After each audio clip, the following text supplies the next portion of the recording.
দেখো বন্ধুরা, 2024 সালের তোমাদের লেয়ার 2-তে এই একটা অঙ্ক এসেছিল যে এক ব্যক্তি সিঁড়ি দিয়ে ওপরে উঠছেন। প্রতিটি সিঁড়ির উচ্চতা এপি হলো 30 সেন্টিমিটার, মানে ধরো এই সিঁড়ি এপি হলো 30 সেন্টিমিটার এবং তা 40 সেন্টিমিটার চওড়া, মানে সিঁড়িটা পিকিউ হলো 40 সেন্টিমিটার চওড়া। তাহলে ওই ব্যক্তি যখন এ থেকে বিতে যাবে, মানে এ বিন্দু থেকে যখন তোমার বি বিন্দুতে যাবে, তখন বলা হয়েছে যে তার টোটাল সরণ কত হবে। এই চারটে অপশান আছে। হ্যাঁ, দেখো এইটা যদি আমরা দেখি এই ছবিটা, তার মানে দেখো এটা একটা সমকোণী ত্রিভুজ না? তার কারণ এপি হলো লম্ব, পি কিউ হলো তোমার ভূমি এবং এ কিউ হচ্ছে কি তার অতিভুজ। তাহলে আমরা এ কিউ কী পাবো?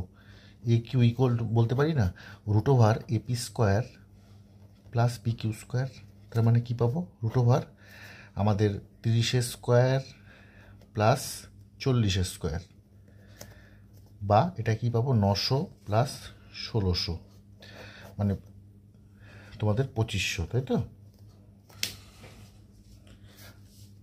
অর্থাৎ এটা হয়ে যাবে তোমাদের 2500 মানে 50। অর্থাৎ এটা যদি 50 পাই, তাহলে দেখো এটা 50 মানে আমাদের এটাও 50 হবে, এটাও 50 আর এটাও 50। তাহলে টোটাল দেখো, টোটাল তাহলে কত? তাহলে মোট সরণ কত?